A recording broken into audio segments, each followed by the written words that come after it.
வணக்கம். இது எஃப்ஐஆர். நாட்டின் பல்வேறு இடங்களில் நிகழ்ந்த குற்றங்கள் மற்றும் அதன் பின்னணி பற்றிய தொகுப்புகளை இப்போது பார்க்கலாம்.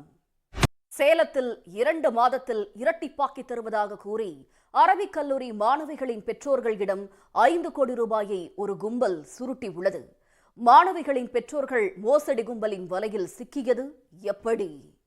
பாலிவுட் நடிகை மஹிவிஜ் கணவரை விவாகரத்து செய்யப்போவதாக இணையத்தில் உலா வந்த வதந்திக்கு 5 மாதங்களுக்கு பிறகு நடிகை முற்றுப்புள்ளி வைத்திருக்கிறார்.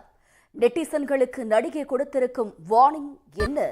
மும்பையில் பட்டப்பகலில் 17 பள்ளி குழந்தைகளை மர்ம நபர் ஒருவர் பிணை கைதிகளாக பிடித்து வைத்த சம்பவம் பெரும் பரபரப்பை ஏற்படுத்தியது. வெப் சீரிஸில் நடிக்க ஆடிஷன் நடப்பதாக அழைத்து கடத்திய மர்ம நபரை சுட்டுக் கொன்று 17 குழந்தைகளையும் சினிமா பாணியில் போலீசார் பத்திரமாக மீட்டது எப்படி? நெல்லையைச் சேர்ந்த இளம்பெண் லண்டனில் படித்து வந்த நிலையில் 18 வயது பூர்த்தியான மறுநாளே திட்டமிட்டு கோவைக்கு வரவழைக்கப்பட்டு திருமணம் செய்து கொண்டதாக பெண் வீட்டார் பரபரப்பு குற்றச்சாட்டை முன்வைத்திருக்கிறார்கள்.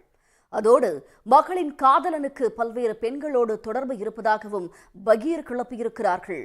பிரபல கல்வி நிறுவன உரிமையாளரின் மகளின் காதல் திருமண விவகாரத்தில் நடந்தது என்ன?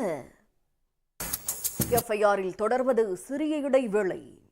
கோவை அன்னூரில் காதலனோடு சேர்ந்து கணவரை கொல்ல முயன்றிருக்கிறார் மனைவி.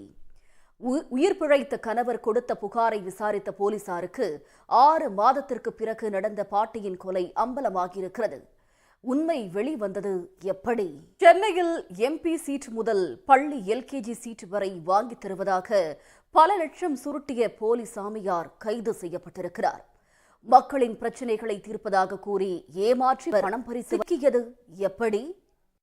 இத்துடன் எஃப்ஐஆர் நிறைவு பெறுகிறது. நன்றி, வணக்கம்.